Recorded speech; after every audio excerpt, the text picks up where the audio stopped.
ये मोसाद के एजेंट हैं, ये कहा जाता है, मोसाद के लिए काम करते थे। उनकी जो पार्टनर हैं मैक्सवेल, उनके फादर तो मोसाद के एजेंट थे ही। ये पूरा कनेक्शन बनता है, ये पूरा अमेरिका जानता होगा। बिल्कुल। और फिर भी सब चल रहा था।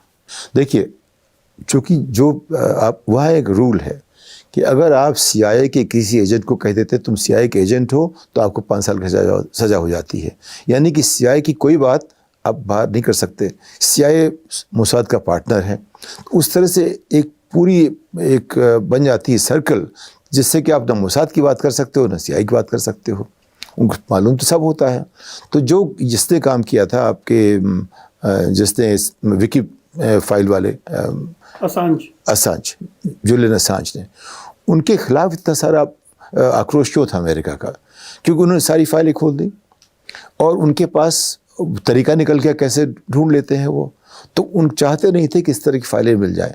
उन्होंने खुद भी ये सारी बातें कही हैं, उनको सब कुछ मालूम है। लेकिन उनके खिलाफ भी मोसाद ने कोशिश की उनको पकड़ने की, लेकिन उनको इक्वेडर समर्थन मिला था, वो इंग्लैंड में थे। उनको दिखाना पड़ता है कि हमने डायरेक्टली नहीं किया। उनकी एक मजबूरी होती है कि उनको ऐसा करना पड़ता है कि डायरेक्टली अटैक ना हो सके उनके ऊपर। तो वो नहीं हो पा रहा था, वरना तो वो पकड़े जाते, ख़त्म हो जाते इसमें। तो मतलब ये है कि जो खुफिया हिसाब है, इसमें कुछ चीज़ें बहुत साफ़ हैं।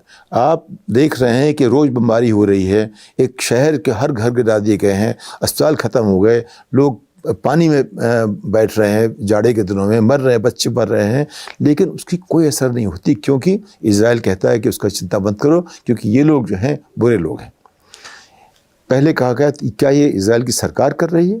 तो नहीं कहते, ये नेशनलिस्ट एजेंडा है, यानी कि हर इजरायली इस तरह सोचता है।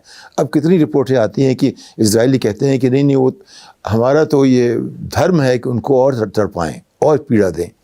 इजराइल के लोग इस तरह कहते हैं फ़लस्तीन के बारे में।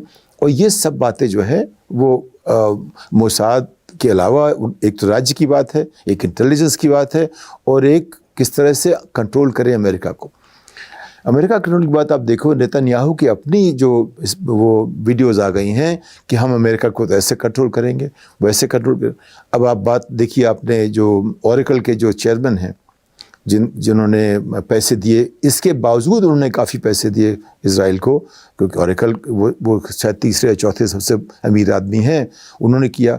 टिकटॉक खरीदने की बात आई, वो भी खरीदेंगे। मीडिया खरीदने की बात आई, वो भी खरीदेंगे। क्यों करेंगे? इसलिए कि नेतन्याहू ने खुद कहा कि टिकटॉक खरीदना जो है बहुत बड़ी स्ट्रेटेजिक ज़रूरत हमारी है, जिससे कि वो जानते हैं कि इससे समाज में अपनी अफवाहें फैला सकते हैं, दूसरे लोग ना करें इस्तेमाल, हम करेंगे, इसके लोगों को चाहिए वो सब। तो पूरा का पूरा देखिए, अभी जो ट्विटर है, अभी भी कितनी रिपोर्टें आ रही हैं कि अगर आप इजराइल का नाम लीजिए और उसमें उसके खिलाफ बोलिए तो रिपोर्ट कहीं जाती नहीं है, या आपके अकाउंट में कुछ सवाल खड़े हो जाते हैं। तो एक्स पूरी तरह इजराइल के साथ है, ओरेकल उसके साथ है, टिकटॉक उसके साथ है। तो ये लोग अब फ़लस्तीन के साथ कौन है? उनका कोई नहीं है। सिर्फ एक ह्यूमन राइट्स या मानवाधिकार की भावना में विश्वास रखने वाले लोग हैं जो यूरोप में हैं। अभी जो आपने देखा होगा कि डेनमार्क ने कहा, नॉर्वे ने कहा कि नेतन्याहू को अरेस्ट करो। चीन ने कह दिया है कि अगर नेतन्याहू को अरेस्ट नहीं करोगे तो हम इस साल तक यूनाइटेड नेशंस छोड़ देंगे, ICC छोड़ देंगे। स्पेन वाले ने के प्रधानमंत्री ने ऐसे ही कहा है। कई लोग उठ खड़े हुए हैं।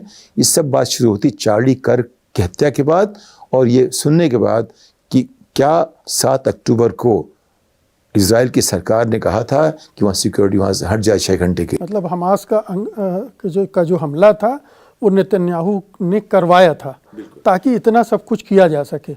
अब तो साफ साफ बात हो गई, जो ऑस्ट्रेलिया में जो उन्होंने करवाया था वो भी IDF ने करवाया था, इजराइल ने करवाया था, ये बताने के लिए कि हमास ने किया है। तो जितने, अब ये साफ होगी, जितने हमास के हमले हुए हैं, हमास के पास उस तरह के रॉकेट थे ही नहीं। उन्हें वहाँ से रॉकेट अपने ऊपर छोड़े जिससे उसके ऊपर हमला कर सके। तो हर जगह हमेशा कोशिश ये रही है कि एक ऐसा एपिसोड खड़ा किया जाए कि जिससे कि बहाना बने उनके ऊपर हमला कर सके। तो ये जो धीरे धीरे सारी बातें आ रही हैं, अब तक ये बातें इन पे बहस नहीं होती थी। Copyright disclaimer under Section 107 of the Copyright Act 1976. Allowance is made for fair use for purposes such as criticism, comment, news reporting, scholarship, and research. Fair use is a use permitted by copyright statute that might otherwise be infringing.